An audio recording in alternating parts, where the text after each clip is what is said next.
நியூஸ்7 நேயர்களுக்கு வணக்கம். கேள்வி நேரம் நிகழ்ச்சியை வழங்குவது சுகிதா.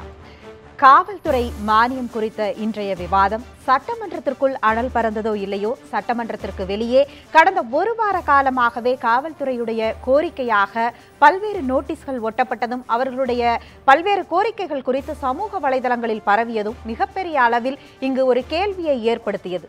சட்டம் ஒழுங்கை பாதுகாக்கக்கூடிய இடத்தில் இருப்பவர்கள், சட்டம் மற்றும் உரிமையை காக்கக்கூடிய இடத்தில் இருப்பவர்களுக்கு எத்தகைய உரிமைகளும் அவர்களுக்கான பாதுகாப்பும் இருக்கிறது என்ற கேள்வியை தாண்டி அவர்களுடைய கேள்வி நியாயமானதா என்றும் ஒரு பக்கம் விவாதம் நடந்தது.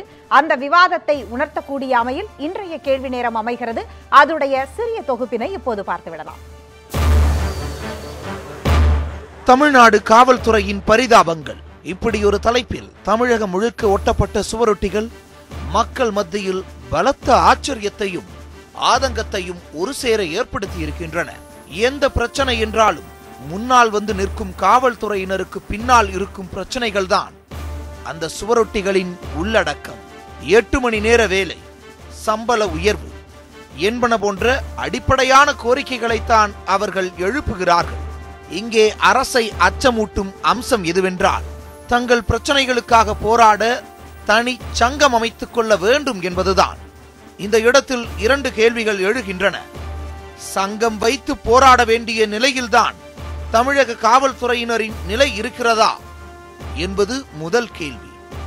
ஒருவேளை சங்கம் வைத்துக் கொள்ள அனுமதித்து அவர்களும் போராட்ட களத்துக்கு வந்துவிட்டால் அடுத்து வரும் பிரச்சனைகளை யாரை கொண்டு எதிர்கொள்வது என்பது இரண்டாவது கேள்வி.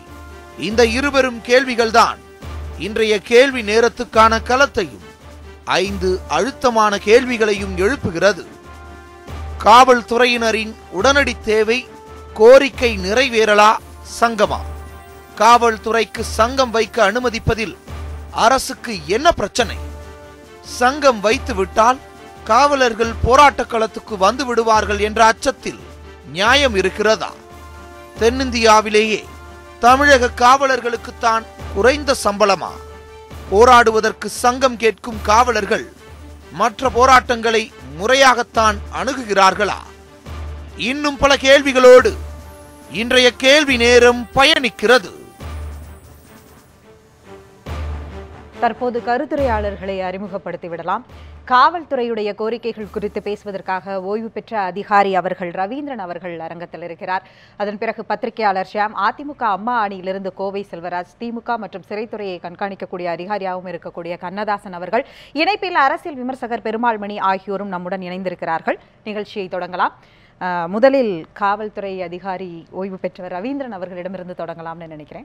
இப்போது வைத்திருக்கக்கூடிய இந்த கோரிக்கைகள் குறித்து, அந்த கோரிக்கைகள் முதல்ல என்னென்ன, அந்த கோரிக்கைகள் பற்றி உங்களுடைய இந்த கோரிக்கைகள் ரொம்ப நாளாக சொல்லிட்டு தான் இருக்கிறாங்க. 8 மணி நேரம் வேலையில் வேலைப்பளு அதிகமாக இருக்குது. 8 மணி நேரம் வேலை வந்து போலீஸில் சாத்தியம் இல்லைன்னா கூட வாரத்துக்கு ஒரு நாளாவது ஓய்வு கொடுக்கலாம். அதுக்கும் வழி இல்லை. ஒரு ஷிஃப்ட் வேலை பார்த்து 8 மணி நேரம் வேலை பார்த்தாங்கன்னா அவங்களுக்கு இன்னும் திருப்பியும் வேலை. இந்த மாதிரி வேலை பளு வந்து அதிகமாக இருக்கிறதுனால அவங்க குடும்பத்தை பார்க்க முடியல, மனநிலை அதிகமாக பாதிக்கப்படுறாங்க, உடல் ஆரோக்கியம் கெட்டு போகுது. நிறைய காவலர்கள் வந்து ரிட்டையர்ட் ஆகி ரொம்ப நாள் உயிரோடு இருக்க முடியறதில்ல. அவங்க ஏன்னா இளமையில் ரொம்ப கஷ்டப்பட்டு அவங்களுடைய உடல் உறுப்புகளெல்லாம் இதாகி அவங்க நோய் நொடிக்கு வந்துடுறாங்க. அந்த மாதிரி கோரிக்கை ஒன்று. ரெண்டாவது, சம்பள இதுலேயும் மற்றவங்க வாங்குறத விட கம்மியான சம்பளம் கிடைக்குது. வேலை இப்போ ஒரு ஆசிரியரோ அல்ல அரசு ஊழியருக்கோ சனி ஞாயிறு 2 நாள் லீவு. அப்படி பார்த்தோன்னா கிட்டத்தட்ட 100 நாளைக்கு மேலே அவங்க லீவில் இருக்கிறாங்க. ஆனால் இவங்களுக்கு வந்து நல்ல நாளும் கிடையாது, தீபாவளினாலும் சரி பொங்கல்னாலும் சரி எதுவாக இருந்தாலும் அன்றைக்கி கூடுதல் பணி தான் இருக்குமே வழியே அவங்களுக்கு குறைஞ்ச பணி இருக்காது. இந்த மாதிரி வேலை பழு இருக்கிறதுனால அவங்களுக்கு வந்து ஒரு தங்களுடைய குறைகளை யாரிடம் சொல்கிறது, எந்த ஃபார்மும் இல்லை. யார்கிட்ட போய் குறை சொல்லணும், நமக்கு என்ன வேணுங்கிறத சொல்கிறது கூட எந்த வழியுமே இல்லை. அதனால தான் எல்லோரும் சங்கம் அது இதுன்னு போகிறாங்க. முன்னாடியெல்லாம் என்ன பண்ணுவாங்கன்னா, வெள்ளிக்கிழமை அன்றைக்கி பெரேடு நடக்கும். பெரேடு நடந்த உடனே என்னென்ன குறைன்னு சொல்லி கேட்டு ஆய்வாளர் கேட்டு மேலே உதவி ஆணையாளருக்கு அனுப்பி ஒவ்வொருத்தருக்கும் அந்த மாதிரி இதாகி அது என்ன குறைகளோ அது நீக்கப்படும். இப்போ அந்த செட்டப்பே இல்லை. பெரேடும் கிடையாது, அவங்களுடைய கோரிக்கையை கேட்கறதுக்கும் வழி இல்லை. அதனால் இவங்க தங்களுடைய கோரிக்கையை சொல்கிறதுக்காக ஏதோ ஒரு வழி வேணும்னு தேடுறாங்க. அந்த வழிக்கு ஏதாவது அரசு வந்து ஒரு வடிகால் அமைச்சாதான் நிற்கும், இல்லாட்டி போராட்டம் வெடிக்கிறதுக்கான வாய்ப்புகள் அதிகமாக இருக்குங்கிறத சொல்லணும். தொடர்ந்து வேலை செய்வதற்கும் அவர்களுக்கு ஓய்வு கொடுக்காமல் பணி செய்யக்கூடிய அளவிற்கான நிர்பந்தம் எங்கிருந்து வருது, எதனால் ஏற்படுகிறது அப்படின்னு சொல்லுங்க. முன்னாடி வந்து பிரச்சனைகள் வந்து கொஞ்சமாக இருக்கும். சின்ன ஏதோ திருடுனா ஒன்று இது இப்போ வந்து எல்லா பக்கத்துலேயும் பிரச்சனைகள் அதிகமாக இருக்குது. அரசியல்வாதிகளுடைய போராட்டங்களையும் பார்க்க வேண்டியிருக்கு. அரசு ஊழியர்களுடைய போராட்டங்கள் எல்லா போராட்டங்களையும் அதிகமாக வருது. அது போக திருடுறதுக்கும் போலீஸ் மாடர்னைசேஷனை விட திருடர்கள் அதிகமாக மாடர்னைஸ் ஆகிடுறாங்க. அவங்களையும் சமாளிக்க வேண்டியிருக்குது. இந்த ஸ்ட்ரென்த்து வந்து பிரிட்டிஷ்காரன் காலத்தில் வச்ச ஸ்ட்ரென்த்தை விட கொஞ்சம் தான் கூட்டியிருக்கிறாங்களே ஒழிய அதுலேயும் டெஃபிசிட்டி தான் இருக்குது ஒழிய இந்த போதுமான அளவு காவலர்கள் இல்லை. அதனால வேலைப்பளு அதிகமாக இருக்கிறதுனால தான் அவங்க ரொம்ப கஷ்டப்படுறாங்க. ஒரு ஆய்வு சொல்லுது, அதாவது குளோபலி பார்த்தீங்கன்னா 1 லட்சம் மக்களுக்கு, பொதுமக்களுக்கு வந்து 270 காவலர்கள் அப்படிங்கிற ஒரு கணக்கு சொல்லுது. ஆனால் இங்கே தமிழகத்தோ இல்லை இந்தியாவை எடுத்துக்கிட்டோம்னா அது வந்து 1 லட்சம் பேருக்கு 120ங்கிறது. இதுதான் பிரதானமான பிரச்சனையா? நம்ம காவலர்கள் இல்லைங்கிறத பிரதான பிரச்சனைக்கு காரணம். அந்த போதுமான அளவு காவலர்கள் கொடுத்தாங்கன்னா கொஞ்சம் வேலையை செய்யலாம். ரெண்டாவது விஐபி பந்தோபஸ்துன்னு சொல்லி ரூட்டில் நிற்க வச்சிடுறாங்க. அந்த மாதிரி வேலைகள் நிறைய பிரிஞ்சு போயிடுறதுனால இவங்களுக்கு வேலை பளு அதிகமாகிட்டே போகுது. பேப்பர் ஒர்க்கும் அதிகமாக இருக்குது. நீதிமன்றத்துக்கு போக வேண்டிய நீதிமன்றத்தில் ஆஜராக வேண்டியது, நீதிமன்ற வழக்குகளும் அதிகமாக இருக்குது. முன்னாடி வந்து எல்லாருமே நீதிமன்றத்துக்கு போயிட மாட்டாங்க. இப்போ எல்லாருமே நீதிமன்றத்தில் போய் நிற்கிறாங்க. அவங்களுடைய அந்த வேலைகளும் அதிகமாக வருது. அதனால் வேலைப்பளுவின் காரணமாக தான் இந்த காவலர்கள் தங்களுடைய குறைகளை சொல்கிறதுக்கு யார்கிட்ட போகணும்னு சொல்லி எதுவுமே ஒரு ஃபார்ம் கிடைக்காதனால தான் யூனியன் சொல்லி ஆரம்பிச்சுட்டு இருக்கிறாங்க. சரி, சங்கம் அமைப்பது குறித்து நம்ம பேசலாம். அதிமுக அம்மா அணியிலிருந்து சார், நீங்கள் வந்து அவர் வைக்கக்கூடிய இந்த குறைகள், இந்த குற்றச்சாட்டுகளை எப்படி பார்க்குறீங்க? முதல்ல அதாவது காவல்துறை உள்ள உயர் அதிகாரிலிருந்து கீழே இருக்கிற காவலர்கள் வரைக்கும் அவங்க தான் ஆட்சிக்கும் மக்களுக்கும் பாலமாக இருக்கிறாங்க. எந்த பிரச்சனையாக இருந்தாலும் அவங்க தான் முன்னிலையில் நின்று எந்த பிரச்சனையும் தீர்த்து வைக்கிறது அவங்க தான். அதனால் அவங்களுக்குள்ளே வந்து இன்றைக்கி அரசு அதிகாரிகளில் வந்து என்னதான் சங்கங்கள் இருந்தாலும் கூட சமுதாய வாரியாக ஜாதி வாரியாக 40-50 சங்கமாக வச்சுக்கிறாங்க. அந்த மாதிரி சூழ்நிலை வந்துடக்கூடாதுங்கிறனால தான் எந்த சங்கம் வேண்டாம், இவங்களுக்கு அரசே முழு பாதுகாப்பாக இருக்குது, இவங்க அரசுக்கு பாதுகாப்பாக இருக்குது. அதனால் அந்த உறவோடு இருக்கிறனால இவங்க நேரடி தொடர்பு அரசோடு இருக்கிறனால இவங்களுக்கு ஒன்றும் பிரச்சனை இல்லை. எல்லா அதிகாரிகளும் செய்கிற மாதிரி அகவிலைப்படியும் ஊதியப்படியும் எல்லாமே கொடுத்துட்ருக்காங்க. இவ சார் சொன்ன மாதிரி இன்னும் அவங்களுக்கு வந்து அதிகமான உதவிகள் அவங்களுடைய எதிர்பார்ப்புகள் அதிகமாக இருக்கிறதுனால அதை செய்ய வேண்டியது நியாயமான கடமையும் கொடுத்தான். காவல்துறை ஆராய்ச்சி மற்றும் அபிவிருத்தி மையத்துடைய இன்றைய ஆய்வு என்ன சொல்கிறதுனா, தமிழகத்தில் தான் காவல்துறைக்கு வந்து குறைவான சம்பளம் அப்படிங்கிறத குறிப்பிடுகிறது. கேரளாவுக்கு தான் வந்து முன்னணியில் இருக்குது, அதிக சம்பளம் கொடுக்குறதா அப்படின்னு அந்த ஆய்வு வந்து சுட்டி காண்பிக்குது. இல்லை, அவங்களுக்கு வந்து அதை நான் சொன்னேன், அவங்களுக்கு என்ன வேணும் ஏது வேணுங்கிறது இப்போ எல்லா மாவட்டங்களையும் எஸ்பி லெவல்லையோ கமிஷனர் லெவலில் வந்து வாரத்துக்கு ஒரு தடவை மாதத்துக்கு ஒரு தடவை இவங்களை தனியாக கூப்பிட்டு பேசுகிறாங்க, இவங்களை குறைகளை சொல்கிறாங்க, எல்லாம் பண்ணுறாங்க. அது வந்து தனிப்பட்ட முறை அவங்களுடைய ஒரு மாற்று வீடு வேணுங்கிறது, மற்றதை மாற்றிக்கிறது, அந்த மாதிரி ஒரு இதுதான் பேச முடியும். ஒட்டுமொத்த பொதுவான சம்பள விஷயங்கிறது வந்து அரசு தான் நடவடிக்கை எடுக்கணும். முதலமைச்சர் வந்து நிச்சயமாக அதுக்கான நடவடிக்கை எடுப்பார், அதுக்கான கலந்து பேசிட்டு தான் இருக்காங்க. நீங்கள் இந்த 2 பேருடைய பார்வையிலிருந்து தொடர்ந்து வந்து ஒரு பத்திரிகையாளராக இது ரெண்டையும் எப்படி பார்க்குறீங்க, இவங்க 2 பேருடைய கருத்தை? இல்லை, ரவீந்திர சார் சொல்கிற அந்த 8 மணி நேர வேலைப்பளு, இந்த ஃப்ரைடே பரேடை பற்றி எனக்கும் ரொம்ப நல்லா தெரியும். அது எல்லாமே ஒத்துக்கொள்ளக்கூடிய கருத்துக்கள் தான். ஒரு நாள் ஓய்வு, எல்லாருக்கும் மனிதனுக்கு ஒரு நாள் கூட ஓய்வு இல்லாமல் வாரம் பூரா வேலை பார்க்க முடியாது. ஆடலி முறை வந்து இன்னமும் அது இருக்குது. பிரிட்டிஷ் காலத்து முறை நடுவில் ஒழிச்சிருந்தோம், நம்ம வந்து ஜீவோபடி கிடையாது. ஆனால் அது அப்படி தான் இருக்குது. நான் வந்து ஒரு உயர் அதிகாரிகள் ஒரு டவர் பிளாக்ங்கிற இடத்துல தான் குடியிருக்கிறேன். அங்கே நான் இதெல்லாம் கண்ணால் பார்க்குற விஷயங்கள் தான். ஸோ இதெல்லாம் ஒழிக்கணும். போலீஸ் ஃபோர்ஸோட எண்ணிக்கையை அதிகப்படுத்தணும். நீங்கள் சொன்ன மாதிரி 1 லட்சம் பேருக்கு 270 பேர் இருக்கணுங்கிற குளோபல் ஸ்டாண்டர்டில் 1 லட்சம் பேருக்கு 120 பேருங்கிறது நம்மளோட ஸ்டாண்டர்டே இல்லை. ஆனால் சங்கம் இதற்கெல்லாம் தீர்வாகுமா அப்படின்னு பார்த்தால் சட்டப்படி வந்து ஆகாது. என்ன காரணம் அப்படின்னா, இவங்களுக்கு வந்து police force restriction of rights rules number 1966ன்னு 66லேருந்து இருக்குது. இந்த ரூல் நம்பர் 8ல் என்ன சொல்கிறாங்கன்னா, சங்கம் வைக்கவே முடியாது அப்படின்னு சொல்கிறாங்க. இவங்க வந்து நியமன ஆர்டர் வாங்கும்போதும் அதுக்கு கையெழுத்து போட்டு தான் வாங்கியிருப்பாங்க. இது குறித்த வழக்கு கண்ணதாசனுக்கு நல்லா தெரியும். ஜஸ்டிஸ் ஜெயச்சந்திரன் கோர்ட்டில் வந்து இது குறித்த வழக்கு ரொம்ப நாள் நடந்தது. நடக்கும்போது அவர் கடைசியில் வந்து it is a well-known position of law that the freedom to form association recognized by Article 19(1)(c) of the Constitution is not an absolute right, even though it is fundamental in nature. It is open to the state to impose reasonable restriction அப்படின்னு அவர் சொல்லிடுறாரு, சொல்லி முடிச்சிட்டாரு. So சட்டப்படி வந்து இவங்க சங்கம் வைக்க முடியாது. நம்ம பிறகு எப்படி வந்து கேரளாவில் இருக்குது, கர்நாடகாவில் இருக்குது, மேற்கு வங்கத்தில் இருக்குது, பல மாநிலங்களில் இருக்குது, அது எப்படி இருக்கு அப்படின்னு ஒரு இல்லை சொல்லுங்க, நீங்கள் சொல்லுங்க. நண்பர் தெளிவாக சொன்னார். அரசமைப்பு சட்டம் அடிப்படை உரிமைகளில் 19(1)C வந்து சங்கங்கள் அமைக்க உரிமையை கொடுக்கிறது. ஆனால் அதே சட்டப்பிரிவில் வந்து இது ஒரு கட்டுப்படுத்தப்பட்ட உரிமையாகத்தான் காணப்படுகிறது. அதுக்கு முற்றிலும் முரணாக அரசமைப்பு சட்டப்பிரிவு 33 என்ன சொல்லுதுன்னு கேட்டிங்கன்னா, ஒரு பாதுகாப்புத்துறை அல்லது காவல்துறையினர் சங்கம் அமைக்க வேண்டும் என்றால் அவர்கள் ஒழுக்கத்தை கட்டுப்படுத்துவதற்கு மத்திய அரசுடைய நாடாளுமன்றம் தான் சட்டம் இயற்ற முடியும் அப்படின்ற ஒரு குறிப்பை வந்து இந்த 19க்கு வந்து ஒரு ரெஸ்ட்ரிக்டட் பாராக வைக்கிறாங்க. நம்ம இவர் சொன்னார், police forces restriction of rights act 1966. அதில் என்ன சொல்கிறான்னு கேட்டிங்கன்னா, சங்கம் நீங்கள் வச்சுக்கலாம். என்ன மாதிரி வச்சுக்கலான்னு கேட்டிங்கன்னா, இந்த சோசியல் ரிலீஜியஸாக நீங்கள் வைக்கக்கூடாது, வேறு இது பண்ணக்கூடாது. ஆனால் உங்களுடைய குறைகளை சொல்வதற்காக ஒரு காமன் பிளாட்ஃபார்ம் மாதிரி தான் வைக்கணும். அந்த அடிப்படையில் தான் ஆந்திராவிலையும் கேரளாவிலையும் சங்கங்கள் இயங்கி வருது. தவிர தமிழகத்தை பொறுத்தவரை பல்வேறு நீதிமன்றங்களில் இந்த வழக்குகள் பல்வேறு பாத்தீங்கன்னா 2001 இதே மாதிரி காவல்துறைக்கான நல சங்கம்னு ஒண்ணு அறிவிச்சாங்களா, அதன் கீழமா இந்த மாதிரியான காவல்துறைக்கான கிரீவன்ஸ் எல்லாம் தீர்க்கப்பட்டு கொண்டுதானே இருக்கிறது. 1980 முத வெங்கடேசன் ஒருத்தர் ஆரம்பிக்கிறார். அப்பொழுது தேவதாசன் ஒருத்தர் இன்ஸ்பெக்டர் ஆரம்பிக்கிறார். கொஞ்ச நாள் அவங்களுக்குள்ள காவலருக்கு இன்ஸ்பெக்டர் வரைக்கின்றதுல வந்து பெரிய முரண்பாடுகள் வந்து சங்கம் கலைஞ்சிடுது. அதற்கு பிறகு 2002ஆம் ஆண்டு வந்து சங்கம் அமைக்க வேண்டும் என்று சுப்பிரமணிய சாமி வந்து ஒரு வழக்கிடுறார். உயர்நீதிமன்றத்தில் முதல் அமர்வில் வந்து சுபாஷன் ரெட்டி நீதிமன்றம் இருக்குது. அப்போ அவங்க தெளிவாக அதை இழுத்து மூடிட்டாங்க மொத்த கதவுகளையும். நான் சொன்ன அந்த சட்டப்பிரிவுகளை காட்டி, அடிப்படை உரிமைகள் 19 காட்டி, 33 காட்டி, இதெல்லாம் இழுத்து மூடி உங்களுக்கு சங்கம் அமைப்பதற்கு உரிமை கிடையாது. இதில் என்ன தெரிய வந்து அரசியல் சட்டம் சொல்வது, நாடாளுமன்றத்தில் சட்டம் இயற்றுவதன் மூலம்தான் இவர்கள் கொண்டு வர முடியும். ஆனால் அதுக்கு மாட்டாக அந்த police force restriction of rights act rules இருக்கு இல்லையா, அது வெறும் ரூல்ஸ் தான்.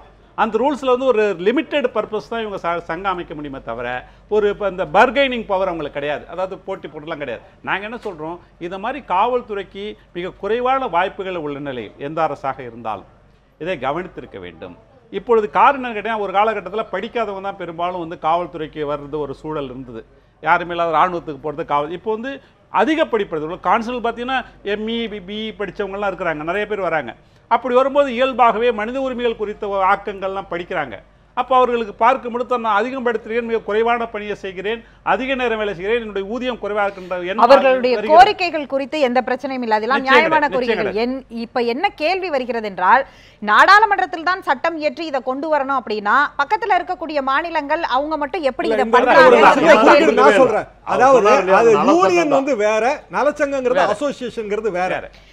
நானும் அதை தெளிவுபடுத்துறேன். நான் இப்ப யூனியனே அங்கெல்லாம் இருக்கு. அவங்க வந்து யூனியன் பண்ணக்கூடிய தொழிற்சங்க இருந்தால் மட்டும்தான் யூனியன். அவங்க எலெக்ஷன் நடத்துறாங்க, எலெக்ஷன்ல தலைவர்களை தேர்ந்தெடுக்கிறாங்க. இப்போ நம்ம லயன்ஸ் கிளப் மாதிரி தான். ஒரே ஒரு நிமிஷம், தமிழ்நாடு கான்ஸ்டபிள் அசோசியேஷன்ங்கிறது Facebookலயே போஸ்டிங் இருக்கு, அவங்க போடுறாங்க, அவங்க வச்சு இதெல்லாம் செஞ்சுக்கிறாங்க. ஆனால் இதற்கு ஒரு நல்ல தீர்வுங்கிறது ரவீந்திரன் சொன்ன அந்த ஃப்ரைடே பரேடை வந்து கண்டினியூ பண்றது. வாரந்தோறும் வந்து அந்த அதிகாரிகளே அதை தீர்க்க முடியும், அதை செய்யணும். இந்த ஐபிஎஸ் அதிகாரிகளுக்கு வந்து அசோசியேஷன் இருக்குது. நீங்க பாத்தீங்கன்னா அசோக் ஹோட்டல் தான் கூட்டம் போடுவாங்க. கூட்டம் போட்டு டீ காபி சாப்பிட்டு எதுவுமே பேச போடுவாங்கன்னா அவங்களுக்கு பெரிய பிரச்சனை. ஆனால் இங்கே அடிப்படை பிரச்சனை அடிமட்டத்திலிருந்து ஆய்வாளர்கள் வரை இருக்கக்கூடிய காவல் அதிகாரிகள், இவர்களுக்கெல்லாம் பல்வேறு பிரச்சனைகள் இருக்குன்னு பார்க்க. நிறைய பேர் மயிலாப்பூரில் ஒரு காவல் ஆய்வாளர் வந்து பணிச்சுமை தாங்காமல் தற்கொலை செய்து கொண்டதாக நாம் பார்க்குறோம். ஏன்னு கேட்டீங்கன்னா அவருக்கு நிறைய பணிச்சுமைகள் அவர்களுக்கு. இதையெல்லாம் வந்து யார் ரெட்ரஸல் பண்ணுறது? நண்பர் மிக தெளிவாக சொன்னார், அரசாங்கம் செய்யும். நாங்கள் அதைத்தான் கேட்குறோம். அரசாங்கம் அந்த குறைகளை செவிமடுக்க வேண்டும், அதற்கான வடிவேகள் காண வேண்டும். அதிக பணிச்சுமைக்கு அவர்கள் ஆளாகக்கூடாது. அதனால அதிகமான ஸ்ட்ரெஸ் இருக்குது. நான் நிறைய காவலர்களை பார்க்குறேன், காலையில் நீதிமன்றத்துக்கு ஒரு ராத்திரில் தூங்கி இருக்க மாட்டாங்க, நைட் ரவுண்ட்ஸ் போயிட்டு வரேன்னுவாங்க. ஆனால் கோர்ட்டில் திட்டுவாங்க, ஏன் நேரத்துக்கு வரலன்னு சொல்லி. இப்படியெல்லாம் அவர்கள் அங்கேயும் திட்டு வாங்கிட்டு அதிகாரிகள்கிட்ட நீதிமன்றத்திலையும் வந்து திட்டு வாங்கி கொண்டு இந்த மனச்சோருடன் இருக்கக்கூடிய சூழலை மாற்ற வேண்டும். அவர்கள் நிச்சயமாக ஓய்வு கொடுத்தால் யார் வந்து 24 அவங்க வந்து இயந்திரம் கிடையாது, 24 வேலை செய்கிறது. கண்டிப்பாக நீங்கள் குறிப்பிட்டதெல்லாம் பார்க்கும் பொழுது அவர்களுக்கு எவ்வளவு பிரச்சனைகள் இருக்கிறது என்று தெரிகிறது. திமுக ஆட்சி காலத்தில் இதை ஏன் பரிசீலனைக்கு எடுத்துக்கொண்டீர்களா கொள்ளவில்லையா அப்படிங்கிறதும் இப்பொழுது கேள்வி. அதிமுக ஆட்சியில் எடுத்துக்கொண்டீர்களா கொள்ளவில்லையா என்பதும் கேள்வி. இதையெல்லாம் தாண்டி காவலர்களுடைய பிரச்சனை பொதுமக்களை எப்படி நேரடியாகவோ மறைமுகமாகவோ பாதிக்கிறது அப்படிங்கிறது. தினசரி வந்து காவல்துறைக்கு வழக்கு வருவதில் ஆரம்பிச்சு, முதல்ல கம்ப்ளைண்ட் வருவதில் ஆரம்பிச்சு, அது நீதிமன்றம் வரை எத்தகைய பாதிப்புகளை ஏற்படுத்துகிறது அப்படிங்கிறத அரசியல் விமர்சகர் பெருமாள்மணி அவர்களிடம் பேசலாம். சார் சொல்லுங்க சார். இல்லை, இந்த பொதுவாகவே இந்த சீருடை பணியாளர்கள் அப்படிங்கிறதுனுடைய தன்மையை வந்து நாம் விளங்கிக்கணும். ஏன்னா அரசியல் சாசனமே வந்து பலப்பிரயோகம், கோர்சன் பவர் அப்படிங்கிறத வந்து ஸ்டேட் அரசாங்கத்துக்கு மட்டும்தான் வழங்கி இருக்கிறது. ஆக அந்த பலப்பிரயோகத்தினுடைய அதனுடைய தன்மைகள் வேறுபடலாம். ஆனால் ஸ்டேட், அது மாநில அரசாக இருக்கலாம், மத்திய அரசாக இருக்கலாம், ஸ்டேட்டுக்கு அந்த பவரை கொடுக்குது. அது அரசியல் சாசனத்தினுடைய அடிப்படைகளில் ஒன்று. ஒரு பொலிட்டிக்கல் டிக்ஷனரியிலேருந்து நீங்கள் பார்த்தீங்கன்னா, ஒரு சீருடை பணியாளர்கள் என்பவர்கள் அரசாங்கத்தினுடைய கண்ணும் காதுமாக மக்களிடம் நீண்டு கிடக்கிறவர்கள். அரசாங்கம் வேறு, அவர்கள் வேறு அல்ல. ஆனால் மற்ற துறைகளை சீருடை பணியாளர்களோடு நாம் ஒப்பிட்டு பேச முடியுமா என்பது ஒரு பெரிய ஐயம்தான். ஏனென்றால் அவர்களுடைய பணியினுடைய தன்மை என்பதே ஒரு அரசாங்கத்தினுடைய இயக்கத்தில், ஒரு அரசாங்கத்தினுடைய செயல்பாடுகளில் அவர்கள் ஒரு அச்சாணியைப் போல ஒரு முக்கியமான பங்களிப்பை செய்கிறார்கள். ஆக அப்படி பார்க்கிற பொழுது அவர்களுக்கான பணிச்சுமைகள், அவர்களுக்கான நலத்திட்டங்கள், அவர்களுக்கான உரிமைகள் என்பதை எழுப்பக்கூடிய ஃபோரம் எது, எழுப்பக்கூடிய இடம் எது என்பதை வைத்து பார்க்க வேண்டியதாக இருக்கிறது. இப்போ உதாரணமாக தொடர்ந்து வந்த அரசுகள், திமுக அரசாக இருக்கட்டும், அதிமுக அரசாக இருக்கட்டும், சட்டம் ஒழுங்கை பேணுவதில் மிகுந்த கவனமோடு இருந்து வந்திருக்கிறார்கள் என்பது பல்வேறு தேசிய ஆணையங்கள் நமக்கு தமிழகத்திற்கு அதற்கான நற்சான்றிதழை வழங்கியிருக்கின்றன. ஆனாலும் அதிமுக அரசு காவல்துறையின் மீது ஒரு கூடுதல் கரிசனத்தோடும் பல்வேறு இடங்களில் கூடுதல் பரிவோடும் இயங்கியது என்பதை நாம் இங்கே மறந்துவிடக்கூடாது. ஆக அரசாங்கங்களினுடைய செயல்பாடுகளை பொறுத்து நீங்கள் குறிப்பிடக்கூடிய கூடுதல் கரிசனமானது இப்போது எந்த இடத்தில் குறைகிறது? யார் இவங்களுடைய குரலை கேட்க போற நபர் யார்? அதுதான் இப்ப முக்கியமான கேள்வி. ஒரு வாரமா அவர்கள் இந்த கோரிக்கையை வச்சிட்டு இருக்காங்க, நோட்டீஸ் அடிச்சு ஒட்டுறாங்க. மற்ற சங்கங்களோ அல்லது மற்ற துறைகள்ல போராட்டம் பண்ணும்போது காவல்துறை அதற்கு பாதுகாப்பு அளிக்கிறது. ஆனால் காவல்துறைக்கே ஒரு பிரச்சனைன்னு வரும்பொழுது அவர்களுடைய குரலை யார் கேட்க போறா? இல்ல, அதுல ஒரு மிக நுட்பமான ஒரு இடம் இருக்கிறது. இப்போ காவல்துறையினர் ஒரு சங்கமாக செயல்பட்டு அல்லது ஒரு அமைப்பாக செயல்பட்டு ஒரு உரிமை குரல் எழுப்புகிறார்கள்னு வச்சுக்குவோம். இப்போ அதே போன்று ஒரு அமைப்பாக, ஒரு சங்கமாக, ஒரு குழுவாக சேர்ந்து இப்போ ஜல்லிக்கட்டுக்காக சிலர் உரிமை குரல் எழுப்புகிறார்கள், கதிராமங்கலத்தில் சிலர் உரிமை குரல் எழுப்புகிறார்கள். ஆனால் அரசாங்கம் திடீரென்று ஒரு முடிவெடுக்கும், இந்த கூட்டத்தின் மீது ஒரு குறைந்தபட்ச பலப்பிரயோகத்தை பண்ணலாம், அல்லது இந்த கூட்டத்தை நாம் இப்போது கலைக்கலாம், அல்லது சில கூட்டங்களின் மீது அதிகபட்சமான பலப்பிரயோகத்தை பண்ணலாம் என்று அரசாங்கம் ஒரு முடிவெடுக்கும். இப்போ நீங்கள் யோசிச்சு பாருங்க, இந்த காவலருக்கும் இந்த உரிமை குரல் சம்பந்தமான ஒரு கவனம் இருக்கிறதுன்னு வைங்க. அப்போ இன்னொரு இடத்துல உரிமை குரல் எழுப்புகிற ஒருவன் மீது ஒரு பலப்பிரயோகத்தை ஒரு அரசாங்கத்தினுடைய கையாக அவர் எழுப்புகிற பொழுது அது எப்படி சரி வரும்? இப்போ அரசாங்கத்தின் சார்பாக சொல்லப்படுகிற மிக நுட்பமான வாதம் என்பது அதுதான். ஆனால் இந்த ஒட்டுமொத்த பிரச்சனைகளுக்கான தீர்வு என்பது, இப்போ காவலர்களுடைய குடும்பங்கள் இதனால் மன அழுத்தத்திற்கு ஆளாகிறார்கள், காவலர்கள் மன அழுத்தத்திற்கு ஆளாகிறார்கள். ஆனால் வளர்ந்து வரக்கூடிய ஒரு நாட்டில் இந்த பிரச்சனையை தீர்க்க வேண்டிய பொறுப்பு என்பது முழுக்க முழுக்க அரசாங்கத்தினுடைய கைகளிலே தான் இருக்கிறது. ஆனால் அதை எழுப்புவதற்கான வழிவகைகளை அந்த சீருடை பணியாளர்கள் அவர்களுடைய துறைகளுக்கு உள்ளாக அந்த சீருடை பணியாளர் என்கிற அந்த படி அடுக்கு இருக்கிறது இல்லையா, அந்த அடுக்கின் வழியாகத்தான் அவர்கள் கொண்டு செல்ல முடியும் என்பதுதான். ஏனென்றால் தன்னுடைய தலைமைக்கான உத்தரவை எந்த விதமான யோசனையும் இல்லாமல் தன்னுடைய தலைமை சொல்லுகிற உத்தரவை நீங்க குறிப்பிடுறீங்க இல்லையா, அதாவது அவங்க கிட்ட தான் இதை கொண்டுட்டு போகணும் அப்படிங்கறது, அந்த துறை சார்ந்து கொண்டு போகணும் அப்படிங்கிறது. இத்தனை நாள் இந்த மாதிரி கொடுக்கப்பட்ட கோரிக்கைகளுக்கு என்ன பலன் கிடைத்திருக்கிறது? இந்த பேச்சுக்கள் இன்று நேற்று வந்ததில்ல. அப்ப இங்கே அவர் ரவீந்திரன் சார் அவர்கள் குறிப்பிடும் போது சொன்னார், இது ஆரம்பத்திலேருந்து ரொம்ப நாள் காலமா இருக்கிற ஒரு பிரச்சனை, அதை ஏன் செவி கொடுத்து கேட்கலங்கிறது தானே இப்ப முக்கியமா இருக்கு. யார் கேட்க போறா, யார் அதை சரி செய்ய போகிறாருங்கிறது தானே பிரச்சனை. இல்ல, நீங்க இந்த காவல்துறையினுடைய பிரச்சனைகளை காவல்துறையினுடைய பிரச்சனையாக மட்டுமே பார்ப்பினால் அது பிரம்மாண்டமாக தெரியும். ஆனால் மற்ற பிரச்சனைகளோடு ஒப்பிட்டு பார்க்கிற பொழுது, மற்ற பிரச்சனைகள் எல்லாவற்றோடும் ஒப்பிட்டு பார்க்கிற பொழுது இப்போ நம்ம மிக எளிமையாக ஒரு தீர்வை சொல்லிவிடலாம். எந்த ஒரு பொது புத்தியிலிருந்து பார்த்தீர்களேனாலும் காவல்துறையில் உள்ள ரெக்ரூட்மெண்ட்ஸை அதிகப்படுத்தினீங்க அப்படின்னா, காவலர்களுடைய எண்ணிக்கையை அதிகப்படுத்தினீர்கள் அப்படின்னா இதில் இருக்கக்கூடிய பல பிரச்சனைகளுக்கான ஒரு தீர்வை நோக்கி நாம் நகர்ந்து விட முடியும். ஆனால் அதை எந்த தளத்திலிருந்து எழுப்ப முடியும், யார் எழுப்ப முடியும் அப்படிங்கிற கேள்விதான் இங்கே இருக்கிறது. அவர்களுக்கான பிரச்சனைகள் இருக்கிறது, சிக்கல்கள் இருக்கிறது பேசுவோம் என்பது ஏற்றுக்கொள்ளக்கூடியதுதான். அதை தொடர்ந்து நாம பேசுவோம். கோவை செல்வராஜ், உங்களிடம், அதாவது இப்ப அவர் குறிப்பிடுறது மாதிரி இதை வந்து அரசு தான் சரி செய்யணும் அப்படிங்கும் பொழுது இன்றைக்கு நடந்த சம்பவத்தை, இப்படி ஒரு பிரச்சனை இருக்கு, இன்னும் சொல்ல போனால் 2 நாட்களாகவே தலைமைச் செயலகத்தை வந்து குடும்பத்தினரோட முற்றுகையிட போறாங்கிற ஒரு செய்தி இருக்கு. ஆனால் மரபு விதிகள் இப்படியெல்லாம் தாண்டி இன்றைக்கு காவல்துறை மாளிகை கோரிக்கையின் போது கூட எதிர்க்கட்சி துணைத் தலைவர் சொல்லிதான் உள்ளரையே வந்து டிஜிபி அவர்களே வந்து பதில் சொல்ல வேண்டிய விவாதத்துல கலந்துக்கக்கூடிய சூழ்நிலைக்கு ஏன் போக வேண்டும்? அந்த மாதிரி ஒரு சூழ்நிலை நடக்கல. நான் அங்கே தான் இருந்தோம், அசம்பிளியில் தான் இருந்தோம். அதாவது வந்து எப்பவுமே சட்டமன்றத்துக்கு ஒட்டுன மாதிரியே ஒரு ரூம் இருக்குது, அந்த ஹாலில் தான் எல்லா ஐஏஎஸ் ஐபிஎஸ் எந்த துறைக்கு விவாதம் நடக்குதோ அந்த துறை அதிகாரிகள் உட்காந்து ஸ்க்ரீன் போட்டிருக்கும், பைக் இருக்கும், எதை கேட்டாலும் உடனுக்குடன் அப்போயே பதில் எழுதி கொடுப்பாங்க. அமைச்சர்களுக்கும் முதலமைச்சருக்கு எழுதி கொடுப்பாங்க. என்ன நடந்தாலும் அந்த அடிப்படையில் கமிஷனர்லேருந்து எல்லாரும் அங்கே இருந்தாங்க. அவர் வந்து உள்ளே வந்து அங்கே சேரில் உட்காரணும்னு சொன்னார். அவங்க அப்போ அந்த ரூம்லேருந்து எதிர்த்து வந்து உட்காண்டாங்க. அவனு இவர் சொல்லி உட்காருது. அது எப்போ எல்லா நாளும் நடக்கிறது தான். எல்லா அரசாங்கம் இருந்தாலும் பொதுவாகமா இந்த மத்திய அரசு, மாநில அரசு இருக்கு, எல்லா போலீஸ் இருக்கு, மலபார் போலீஸ்னா எல்லா விதமான 16 விதமான காவல்துறை வேலை செய்யுது. எந்த துறைக்குமே சங்கம் வைக்கிறதுக்கு மத்திய அரசுல இல்ல, மாநிலத்துல கிடையாது. அதாவது அவங்களுக்கு வந்து என்ன செய்யணும், அவங்களுக்கு என்ன செய்யணுங்கிறது அவங்களோட உரிமைகள், அவங்களுக்கு கொடுக்க வேண்டிய நலன்கள், அவங்களுக்கு குடும்பத்துக்கு செய்ய வேண்டிய உதவிகள், அவங்க குழந்தைகளை படிக்க வைக்க வேண்டியது, வீடு கட்டி, இதெல்லாம் இருக்கு. மறைந்த முதல்வர் ஜெயலலிதா அவர்கள் அப்போது அவர் வந்து சட்டமன்றத்துக்குள்ள இருக்கும் போதும் இதே மாதிரிதான் இருந்துதான் நான் கேட்கிறேன். இதே அதிகாரி அங்கதான் ஒரு ரூம்ல இருப்பாங்க, வரணும்னா இங்க வந்து உட்காரு, இங்கேயும் இருப்பாங்க அங்கேயும் இருப்பாங்க, மாறி மாறி. இது வந்து பரம்பரையா நடக்கிறது, ஒன்றும் புதுசாவே அல்ல. அததான் கேக்குறோம், இங்கேயும் இருப்பார்கள் அங்கேயும் இருப்பார்கள். நான் இன்னைக்கு எங்க இருந்தாங்க அப்படிங்கிறது தான் கேள்வி. ஏன் அது இன்னைக்கு வந்து செய்தியாக மாறுகிறது? அது வந்து அத வந்து இங்க ஒரு விவாதமா, அது வந்து ஒரு வீண்டாவாதமா பேசக்கூடாது. இது வந்து காவலர்களுக்கு உரிமையை பெற்றுக் கொடுங்க எல்லாரும் பேசுறோம். அவங்களுக்கு ஒரு நல்லது செய்யறதுக்கு எல்லாரும் சேர்ந்து பேசணுமே.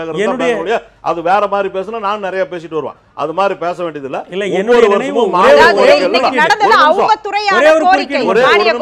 அந்த மாநில கோரிக்கை நடக்கும் போது இது மாதிரி ஒவ்வொரு வருஷமும் பெருமாள்மணியான ஒரே நிமிஷம் எல்லா ஆண்டுகளும் இந்த மாதிரி அந்தந்த மானிய கோரிக்கை அந்தந்த துறையை சார்ந்த விவசாயிகள், விவசாயத்துறை வரும்போது இது மாதிரி கல்வித்துறைக்கு ஆசிரியர் இந்த மாதிரி பண்ணுவாங்க. இவங்க என்ன கேட்குறாங்களோ அந்த உரிமைகளை வந்து பரிசீலித்து அதில் என்ன செய்யணுமோ உண்மையாகவே அந்த நடவடிக்கை எடுக்கிறதுக்கு நாளைக்கு மறுநாள் காலையில் பதில் சொல்கிறார் முதலமைச்சர். தெளிவாக சொல்லுவார். சாதாரணமாக காவல்துறையுடைய எல்லா நிலைமைகளும் அவருக்கு தெரியும். இன்னைக்கு அவர் வந்ததுக்கு அப்புறம் மட்டும் புரட்சித் தலைவர் அம்மா இருக்கும்போது 49,574 பேருக்கு டிஜிபியிலிருந்து காவல்துறை வரைக்கும் எல்லாருக்கும் பதவி உயர்வு கொடுத்துருக்காங்க. இவரு வந்ததுக்கு அப்புறம் மட்டும் 49,000 சார் இருக்கு கிடையாது சார். போலீஸ்ல வந்து எல்லாருக்கும் காவலர்ல இருந்து உயர் அதிகாரி வரைக்கும் இவரு வந்ததுக்கு அப்புறம் மட்டும் 2,668 பேருக்கு பதவி உயர்வு கொடுத்திருக்காரு. 4 மாசம் கொடுத்திருக்காரு. இல்ல பதவி உயர்வுக்கு எத்தனை கேஸ் கோர்ட்ல பெண்டிங்ல இருக்கு, ஹை கோர்ட்ல. இல்ல அது அதிகாரிகளுக்குள்ள வந்து அவங்களுக்குள்ள மன வேறுபாடு, எனக்கு வரல உனக்கு, அது அவங்க பிரச்சனை.